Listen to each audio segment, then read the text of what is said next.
ನಿಮ್ ನೋಡಿ ಹೆದರಿಕೆ. ಎಸ್, ನೋಡಿದ್ರಲ್ಲ, ಹನುಮಂತು ಅವರು ಆ್ಯಕ್ಚುಲಿ ಭಯ ಬೀಳ್ತಾರೆ. ಏನಾಯ್ತು ಗುರು, ಯಾಕೆ ಭಯ ಬೀಳ್ತಾ ಇದ್ದಾರೆ ಅಂತ ನೀವು ಕೇಳ್ಬೋದು. ಖಂಡಿತವಾಗಿಯೂ ತಿಳಿಸೋಣ. ನೋಡಿ, ಆ್ಯಕ್ಚುಲಿ ಬಿಗ್ ಬಾಸ್ ಇನ್ನೊಂದು 3 ದಿನ ಅಷ್ಟೇ ಇರ್ತಕ್ಕಂಥದ್ದು. ಯಾರೋ ಒಬ್ಬರು ಗೆಲ್ತಾರೆ, ಹೊರಗಡೆ ಹೋಗ್ತಾರೆ, ಅದರಲ್ಲಿ ಡೌಟ್ ಬೇಡ.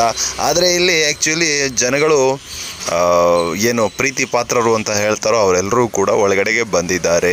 ಪ್ರೇಕ್ಷಕ ಮಹಾಪ್ರಭುಗಳು ಅಂತ ಅವರೆಲ್ಲರೂ ಬಂದಿದ್ದಾರೆ. ಎಸ್, ಇಲ್ಲಿ ಕೆಲವರು ಹನುಮಂತು ಅವರನ್ನು ಪ್ರತಿನಿಧಿಸಿದರೆ, ಇನ್ನು ಕೆಲವರು ಮೋಕ್ಷಿತಾ, ತ್ರಿವಿಕ್ರಮ, ಮಂಜಣ್ಣ, ಹೀಗೆ ಅವರವರ ಅಭಿಮಾನವನ್ನು ತೋರಿಸ್ಕೊಂಡಿದ್ದಾರೆ. ಆ್ಯಕ್ಚುಲಿ ಇಲ್ಲಿ ಹನುಮಂತು ಅವರು ಒಳಗಡೆ ಇರ್ತಾರೆ. ಒಳಗಡೆಯಿಂದ ಹೊರಗಡೆ ಬಂದಾಗ ಅವ್ರಿಗೆ ಭಯ ಆಗ್ಬಿಡುತ್ತೆ. ಏನಾದರೂ ಬಿಗ್ ಬಾಸ್ ಡೋರನ್ನು ಏನಾದ್ರೂ ಹೊಡ್ಕೊಂಡು ಒಳಗಡೆ ಬಂದುಬಿಟ್ರ, ಏನಿದು ಏನಾದ್ರು ಗಲಾಟೆ ನಡೀತಾ ಇದೆಯಾ ಅಂತ ಆ್ಯಕ್ಚುಲಿ ಹನುಮಂತು ಅವರು ಭಯಂಕರ ಭಯ ಬಿದ್ದೋಗ್ಬಿಟ್ಟು ಆ್ಯಕ್ಚುಲಿ ಹಿಂದಕ್ಕೆ ಹೋಗ್ತಾ ಇರ್ತಾರೆ. ಆಮೇಲೆ ಆ್ಯಕ್ಚುಲಿ ಗೊತ್ತಾಗುತ್ತೆ ಇವರೆಲ್ಲ ನಮ್ಮನ್ನು ನೋಡೋಕೆ ಬಂದಿರತಕ್ಕಂಥ ಅಭಿಮಾನಿಗಳು ಅಂತ ಅಂದಾಗ ಆ್ಯಕ್ಚುಲಿ ಹನುಮಂತು ಅವರು ಈ ಒಂದು ಮಾತನ್ನು ಹೇಳ್ತಾರೆ, ನಾನು ನಿಜವಾಗ್ಲೂ ಭಯ ಬಿದ್ದೋಗ್ಬಿಟ್ಟೆ ಈ ಮಟ್ಟಿಗಿನ ಜನವನ್ನು ನೋಡಿ ಅಂತ ಆ್ಯಕ್ಚುಲಿ. ಆಮೇಲೆ ಹನುಮಂತು ಅವರು ತಾವು ಬಂದಿರತಕ್ಕಂಥ ಒಂದು ಜರ್ನಿಯನ್ನು ತಿಳಿಸಲೇಬೇಕು. ಅವರು ಇಲ್ಲಿ ಒಳಗಡೆಗೆ ಏನು ಲೇಟಾಗಿ ಬಂದ್ರೂ ಲೇಟೆಸ್ಟಾಗಿ ಬರ್ತಾರೆ ಅಂತಾರಲ್ಲ, ಆ ರೀತಿಯಾದ ಒಂದು ಜರ್ನಿಯನ್ನು ಅವರು ಹೇಳ್ತಾ ಹೊರಡ್ತಾರೆ. ಅಪ್ಪ ಅಮ್ಮನೇ ನನ್ನ ಜೀವ, ಅಪ್ಪ ಅಮ್ಮನಿಗೋಸ್ಕರ ನಾನು ಬದುಕ್ತಾ ಇರ್ತಕ್ಕಂಥದ್ದು, ನಂದೊಂದು ಸಿಂಪಲ್ ಬದುಕು.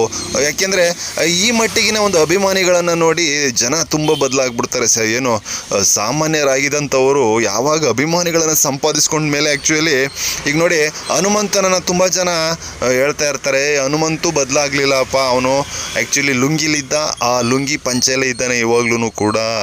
ಬೇರೆಯವರಾಗಿದ್ದರೆ ಲುಂಗಿ ಪಂಚೆ ಕಿತ್ತು ಬಿಸಾಕಿ ಏನು ಒಳ್ಳೆ ಪ್ಯಾಂಟು ಸೂಟು ಅವು ಇವು ಎಲ್ಲ ಹಾಕ್ಕೊಂಡು ಏನು ಒಳ್ಳೆ ಕಾರ್ಗಳು ಎಲ್ಲ ಮೇಂಟೈನ್ ಮಾಡಿಕೊಂಡು ಒಂದು 4 ಜನ ಬೌನ್ಸರ್ಗಳು ಎಲ್ಲನೂ ಇಟ್ಕೊಂಡು ಏನು ದೊಡ್ಡ ಸೆಲೆಬ್ರಿಟಿ ಥರ ಫೋಸ್ ಕೊಟ್ಕೊಳ್ಳೋರು. ಆದರೆ ಹನುಮಂತು ಆ ರೀತಿ ಬದಲಾಗಿಲ್ಲ.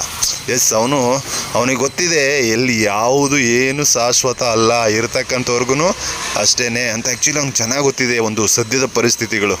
ಹಾಗಾಗಿ ಅವನು ತುಂಬ ಅಂದರೆ ತುಂಬ ಚೆನ್ನಾಗಿ ಹೇಗಿದ್ದನೋ ಹಾಗೆ ಇದ್ದಾನೆ. ಎಸ್, ಅದು ಎಲ್ಲ ಒಂದು ಒಳ್ಳೆ ಅದ್ಭುತವಾದ ಜರ್ನಿಯನ್ನು ವಿವರಣೆ ಮಾಡ್ತಾನೆ. ಇದಾದ ನಂತರ ನೀವು ನೋಡಿರ್ಬೋದು, ತ್ರಿವಿಕ್ರಮ್ ಅವರು ಅವರ ಜರ್ನಿಯ ಬಗ್ಗೆ ಈ ಪ್ರೇಕ್ಷಕ ಮಹಾಪ್ರಭುಗಳ ಬಳಿ ಹೇಳ್ಕೋತಾರೆ. ಆ್ಯಕ್ಚುಲಿ ಏನಂತಂದರೆ, ನಿಮ್ಮ ಅಣ್ಣನೋ ತಮ್ಮನೋ ಇಲ್ಲಿವರೆಗೂ ಕಷ್ಟಪಟ್ಟು ಬರ್ತಾರೆ ಅಲ್ವಾ, ಅದರಲ್ಲಿ ನಾನು ಕೂಡ ನಿಮ್ಮ ಒಬ್ಬ ಅಣ್ಣನ ತಮ್ಮನೋ ಆಗಿದ್ದೀನಿ, ಆ ಮಟ್ಟಿಗಿನ ಕಷ್ಟವನ್ನು ಪಟ್ಟು ಇಲ್ಲಿವರೆಗೂ ಬಂದಿದ್ದೀನಿ, ನಾನು ಗೆಲ್ಲಬೇಕು ಅಂತ ಈಗೆಲ್ಲ ಅವರ ಒಂದು ಜರ್ನಿಯನ್ನು ಹೇಳ್ಕೊತಾರೆ. ಆದರೆ ಮೋಕ್ಷಿತಾ ಅವರು ಇನ್ನೊಂದು ಕಡೆ ನೀವು ನೋಡಿರ್ಬೋದು, ಅವ್ರು ಹೇಳ್ತಾರೆ, ಈಗ ಇಲ್ಲಿವರೆಗೂ ಬಂದಿದ್ದೀನಿ ಅಂದರೆ ಅದು ನಾನು ಒಬ್ಬಳೇ ಆಗಿರ್ತೀನಿ, ನನ್ನ ಒಬ್ಬಳ ಗೆಲುವಾಗಿರುತ್ತೆ, ನನ್ನ ಒಬ್ಬಳ ಶ್ರಮ ಆಗಿರುತ್ತೆ ಅದು ಅಂತ ಆ್ಯಕ್ಚುಲಿ ಅವಳ ಒಂದು ಜರ್ನಿಯ ಬಗ್ಗೆ ಫಸ್ಟಿಂದ ಲಾಸ್ಟ್ವರೆಗೂ ಅವಳ ಜರ್ನಿಯ ಬಗ್ಗೆ ಹೇಳ್ಕೊತಾಳೆ. ಎಸ್, ಆ್ಯಕ್ಚುಲಿ ಇವತ್ತಿನ ಎಪಿಸೋಡ್ ಅಂತೂ ನಿಜವಾಗ್ಲೂ ತುಂಬ ಚೆನ್ನಾಗಿರುತ್ತೆ. ಯಾಕೆಂದರೆ ಅಭಿಮಾನಿಗಳು ಅವರವರ ಏನು ಅಂತಾರೆ ಅಭಿಮಾನವನ್ನು ತೋರಿಸ್ಕೊಳ್ತಾ ಇದ್ದಾರೆ ಇವತ್ತು.